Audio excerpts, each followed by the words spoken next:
Assalamualaikum warahmatullahi wabarakatuh. Selamat pagi, salam sejahtera untuk kita sekalian. Salam, Om Swastiastu, Namo Buddhaya, salam kebajikan, salam keadilan. Yang saya hormati para sahabat terbaik yang hadir di sini. Saya tidak menyebut nama satu persatu, tetapi batin kita semua sudah mengejanya sendiri atas nama kepentingan kita terhadap keadilan. Semuanya hadir digerakkan oleh hati. Semuanya hadir digerakkan oleh pikiran yang jernih, oleh harapan yang baik. Dan harapan yang baik itu berpusat pada satu kata yang sangat penting, justice, keadilan. Ini kok mulai serius nih.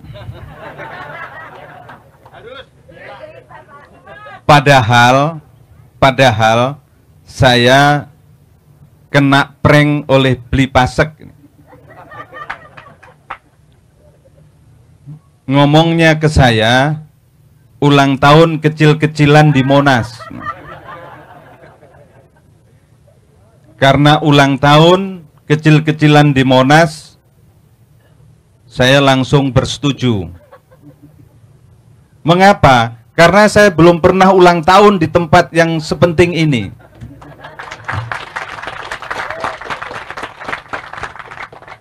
Bahkan selama beberapa tahun ya tidak pernah ulang tahun. Ulang tahun dalam pengertian merayakan bersama-sama. Nah, ketika ditawari ayo ulang tahun di tempat yang terbuka, di belakangnya berdiri megah tugu yang kokoh, dan itu menggambarkan kenangan. Tugu ini sesungguhnya adalah untuk mengenang revolusi kemerdekaan. Apa yang diperjuangkan oleh revolusi kemerdekaan? Yang diperjuangkan adalah freedom, kemerdekaan. Di dalam kemerdekaan itu salah satu nilai utamanya adalah justice, keadilan. Karena bangsa-bangsa yang tidak merdeka, bangsa-bangsa yang terbelenggu oleh kekuatan kolonial, kekuatan yang menguasai, kekuatan yang menindas, pasti di situ tuna keadilan. Pasti di situ tidak ada keadilan. Pasti keadilan di situ roboh, runtuh, terjerembab, dan terjerembabnya asas keadilan itu artinya juga di situ tidak hadir nilai-nilai dasar kemanusiaan. Karena itu Monas, Tugu Monas yang dirancang, dibangun sebagai kenangan, ingatan, dan memori, termasuk harapan bagaimana nilai-nilai dasar revolusi kemerdekaan itu bereproduksi terus menjadi nilai-nilai patriotisme bagi anak-anak muda. Ini bisa menjadi latar perjuangan batin kita semua, bahwa kita semua dituntut untuk setia menjadi patriot-patriot Indonesia, menjadi patriot-patriot bangsa, menjadi patriot-patriot masa depan Nusantara yang lebih baik.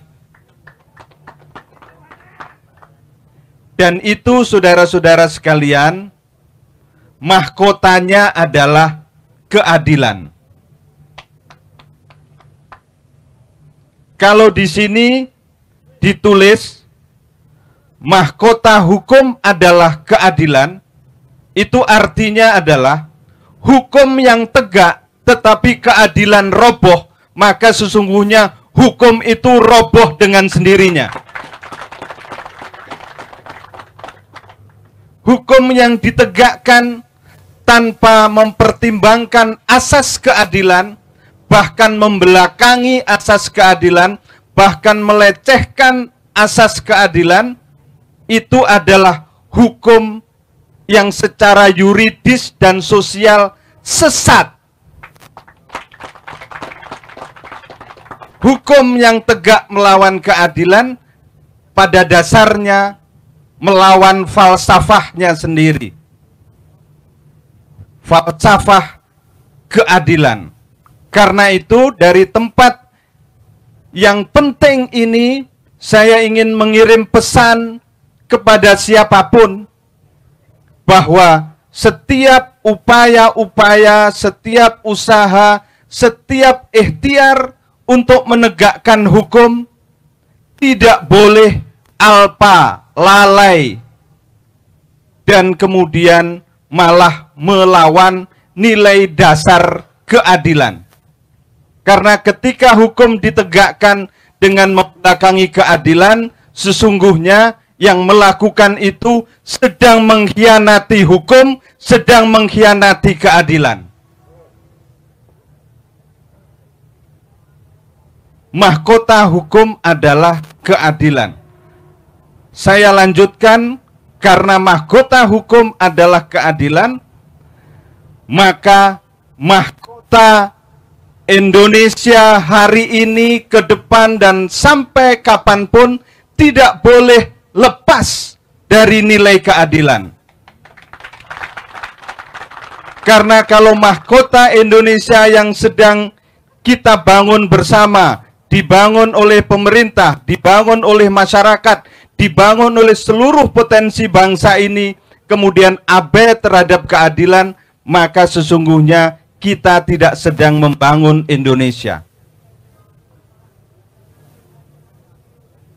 Karena itulah, mari kita garis bawahi betul bahwa kalau kita ingin Indonesia ini maju, Indonesia ini makmur, Indonesia ini bergerak menjadi bangsa yang besar dan bermartabat, maka mahkotanya di sana harus bertahtakan keadilan, nilai keadilan. Dan nilai keadilan itu bisa diterjemahkan ke segala penjuru, segala dimensi bagi perjalanan Republik kita ini. Keadilan politik apa namanya? Demokrasi. Demokrasi yang sejati. Demokrasi bukan hanya sampul, tetapi demokrasi juga isinya. Isinya demokrasi, sampulnya demokrasi. Demokrasi sejati, itulah keadilan politik. Keadilan ekonomi artinya apa? Bahwa seluruh rakyat harus merasakan dan menikmati janji-janji yang pernah diucapkan, disumpahkan di dalam revolusi kemerdekaan.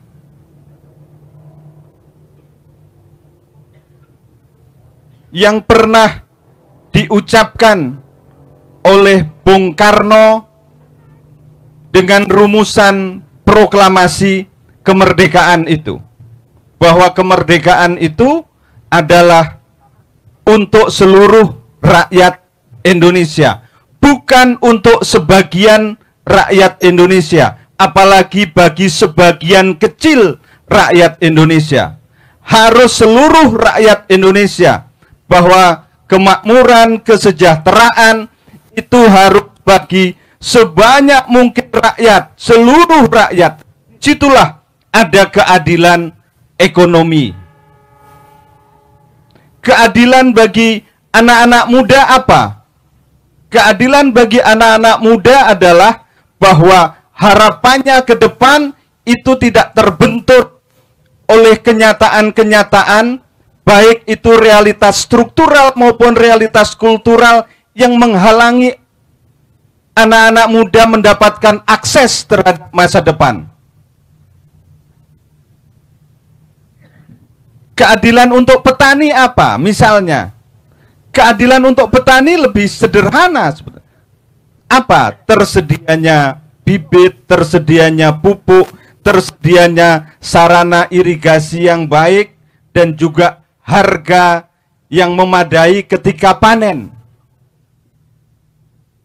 Harga yang memadai ketika panen, dan ketika panen raya jangan dipukul dengan impor misalnya. Itu adalah bagian dari keadilan buat petani. Kita bisa definisikan dengan jelas bagaimana semua hal bisa terkait dengan keadilan. Dan khusus terkait dengan keadilan hukum ini, saya juga ingin mengirim pesan kepada siapapun bahwa bagi yang pernah melakukan kezaliman hukum, bagi yang pernah melakukan kezaliman hukum, saya ulangi lagi, bagi yang pernah melakukan kezaliman hukum, tolong itu dihentikan. Jangan diulangi lagi. Boleh terjadi pada Anas, tapi tidak boleh terjadi pada anak-anak bangsa yang lain. Agar menjadi pelajaran bagi Indonesia, menjadi pelajaran bagi bangsa ini, menjadi pelajaran bagi masa depan kita semua. Saya ulangi, boleh kezaliman hukum itu terjadi pada Anas. Boleh persekusi hukum itu terjadi pada Anas. Karena memang sudah terjadi. Tetapi harus ada hikmah, ada pelajaran, ada hikmah yang dipetik oleh bangsa ini bahwa tidak boleh terjadi lagi kepada anak bangsa Indonesia manapun lagi, apapun agamanya, apapun sukunya, apapun rasnya, apapun partainya, apapun warna kulitnya, apapun orientasi politiknya. Karena di hadapan Indonesia semuanya setara. Tidak ada yang lebih tinggi, tidak ada yang lebih rendah. Semua warga bangsa berdiri tegak yang sama. Posisinya setara, posisinya egaliter. Tidak ada yang istimewa. Karena semuanya adalah istimewa di depan merah putih, di depan Indonesia, di depan masa depan kita yang lebih baik.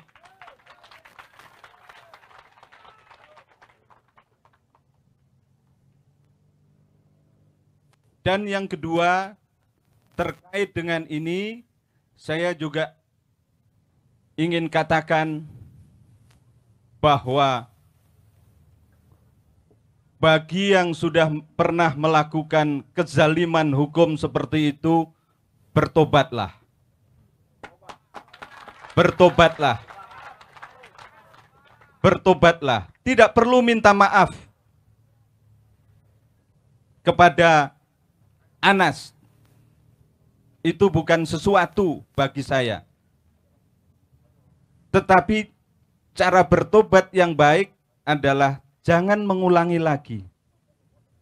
Dan kemudian minta maaf kepada yang menciptakan manusia, menciptakan kita semua.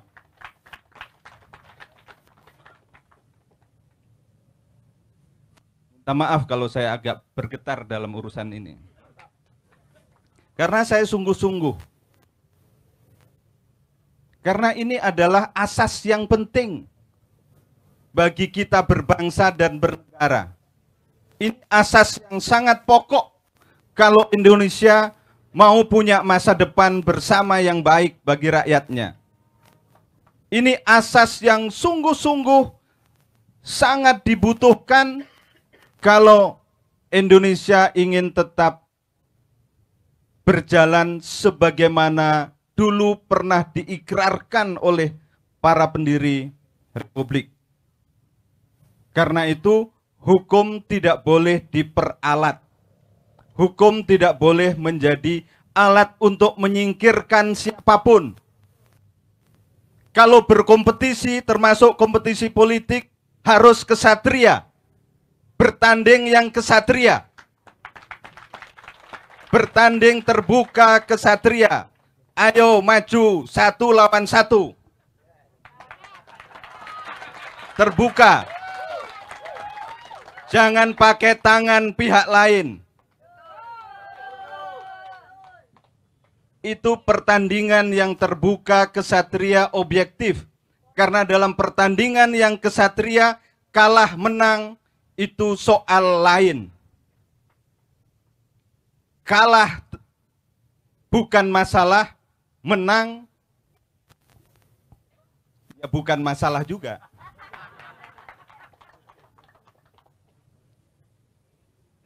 Saya ingin mengirim pesan ini bagi kita semua dan bagi siapa saja. Bahwa di dalam dunia politik yang kadang keras, dibutuhkan keberanian dan sikap kesatria. Bertanding yang kesatria. Siapapun dan apapun ukuran kekuatannya. Kalau kesatria objektif dan kemudian sesuai dengan aturan pertandingan yang disepakati, insya Allah siapapun yang menang dan kalah di situ itu tidak akan menjadi kebencian dan permusuhan. Karena pertandingan yang baik itu hanya melahirkan kemajuan-kemajuan. Pertandingan yang baik tidak mungkin melahirkan kebencian dan dendam. Pertandingan yang fair, yang objektif, yang jujur tidak mungkin melahirkan kebencian dan dendam. Tapi pertandingan yang tidak jujur, tidak fair, tidak kesatria bisa menyisakan kebencian-kebencian dan dendam. Dan saya ingin mengatakan bahwa kita semua harus melawan kebencian dan dendam. Kebencian dan dendam itu bukan karakter kita. Kebencian dan dendam itu bukan sifat kita. Tapi tolong dengan posisi ini dikaitkan dengan itu lagi. Jangan ulangi hal-hal yang terkait dengan penegakan hukum yang zalim.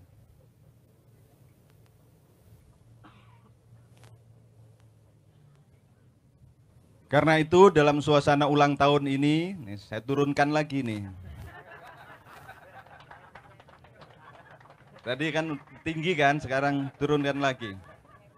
Dalam suasana ulang tahun ini saya ingin mengucapkan rasa syukur, rasa terima kasih kepada para sahabat yang selama ini senantiasa hadir.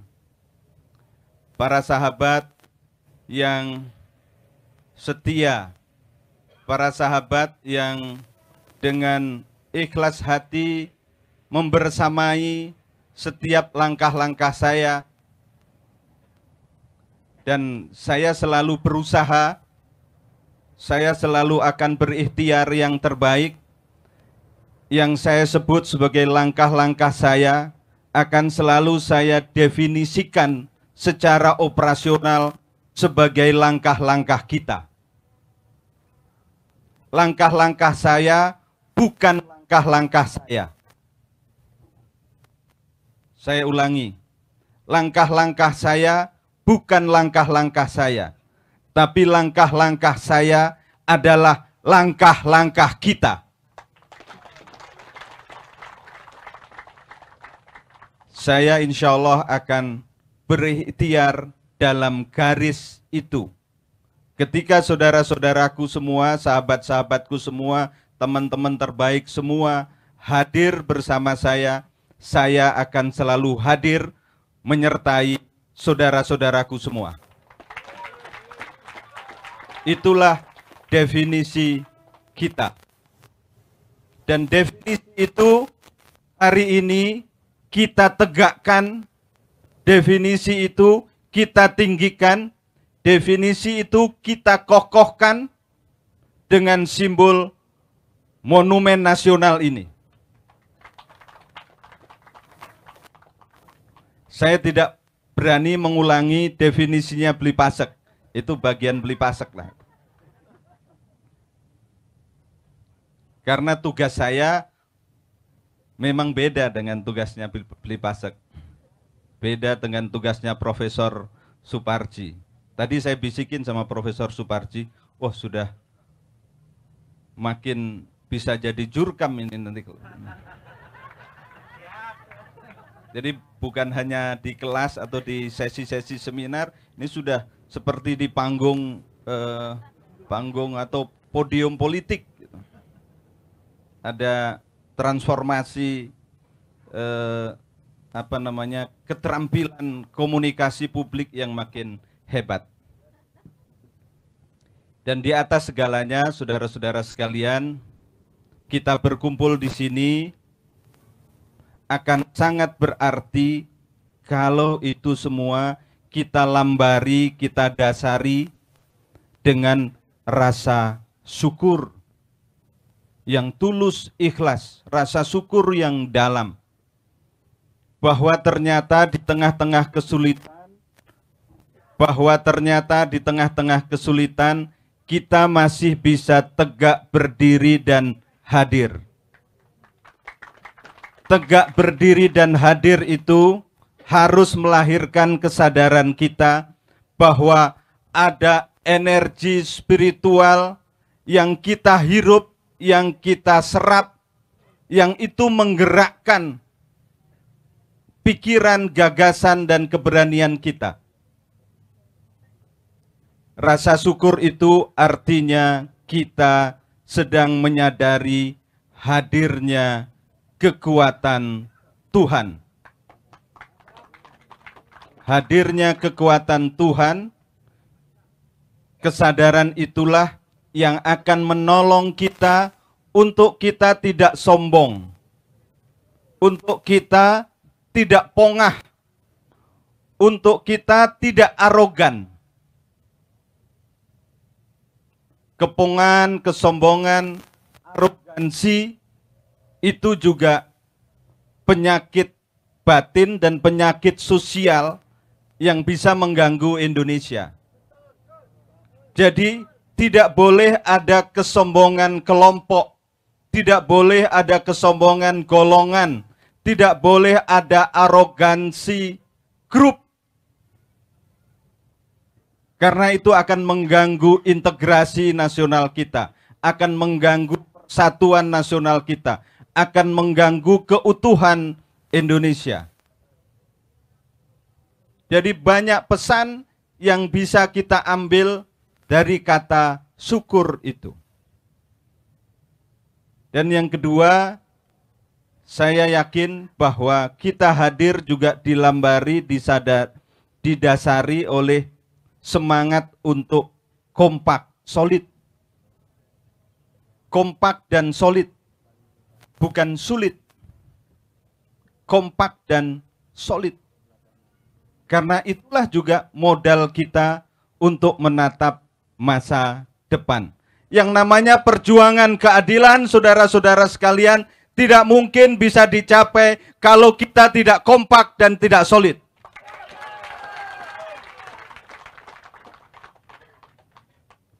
Sampai di situ saya akhiri, saudara-saudara sekalian. Karena kalau dilanjutkan nanti bisa mengganggu tegaknya Monas nih. Sampai di situ kita teras terus apa itu teras terus.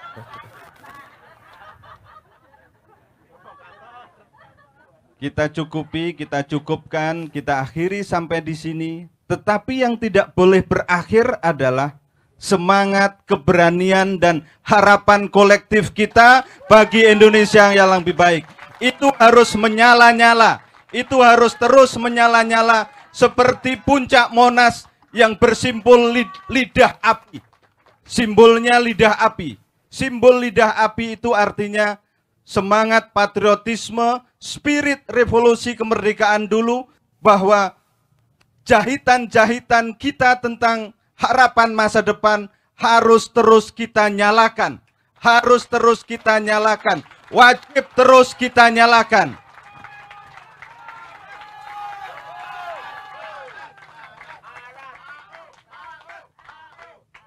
Itu tanda saya harus betul-betul mengakhiri.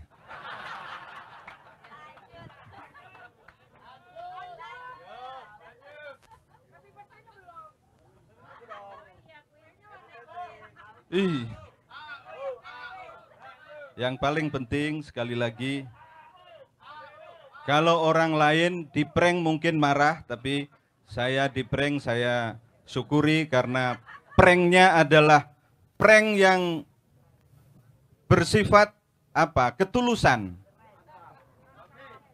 Ini ngeprank tapi dasarnya adalah ketulusan dan keikhlasan. Karena itu nanti yang lahir adalah keluhuran kolektif kita semua. Jadi saya ingin mengulangi lagi, terima kasih yang tak terhingga bagi para sahabat, Pak Pasek, Pak Geri, Prof Parji, Pak Srimul, Prof Ferdinand, Bang Ucok, semuanya. Semuanya.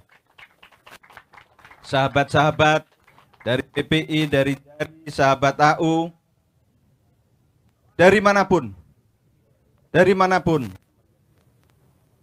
Dan terkhusus sahabat-sahabat media.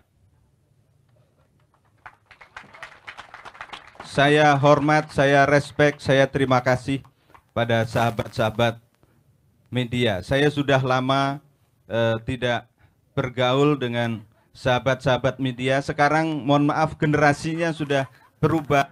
Generasi saya dulu sudah, saya nggak tahu lah kalau di media istilahnya naik pangkat atau apa, tapi sudah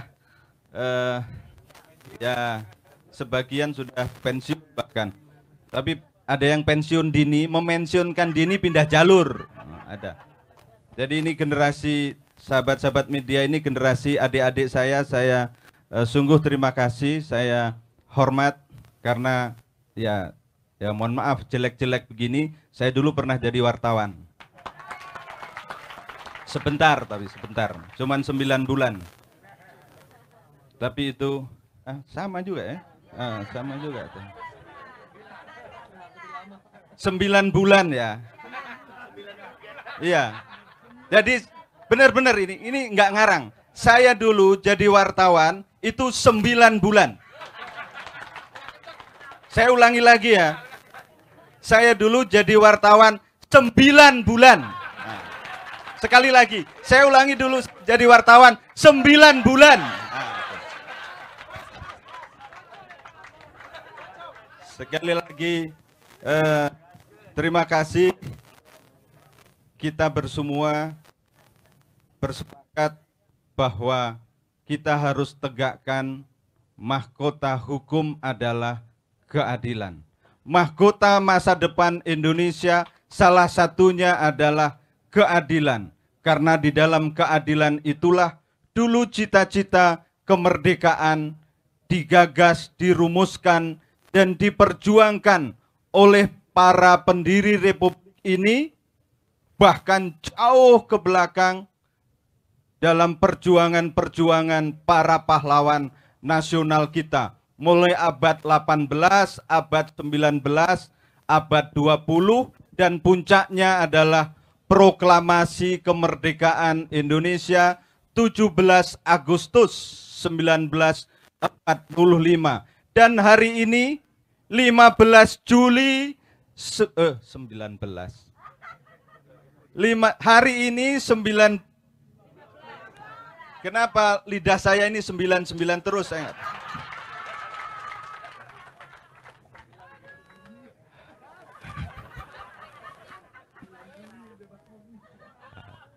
Hari ini, biar tidak salah nih, biar tidak kepleset lagi 9 lagi nih. Hari ini 15 Juli 2023 harus kita pastikan semangatnya, spiritnya, konstruksi batinnya, arsitektur harapan kita terhadap masa depan itu nyambung secara utuh dengan spirit 17 Agustus 1945.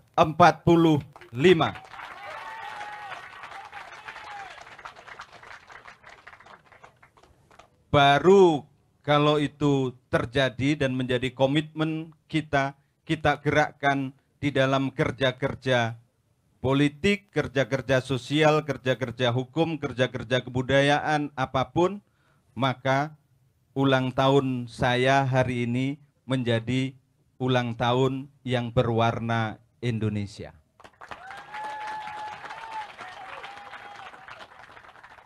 Dan ulang tahun itu, ya sutradaranya ini sutradaranya. Jadi sekali lagi, terima kasih, dan terima kasih. Di dalam terima kasih itu ada keberanian kita menatap masa depan bersama. Selamat siang, Assalamualaikum warahmatullahi wabarakatuh. Om Santi, Santi, Santi Om. Salam keadilan. Terima kasih. Terima kasih sudah nonton. Jangan lupa like, subscribe, dan share ya.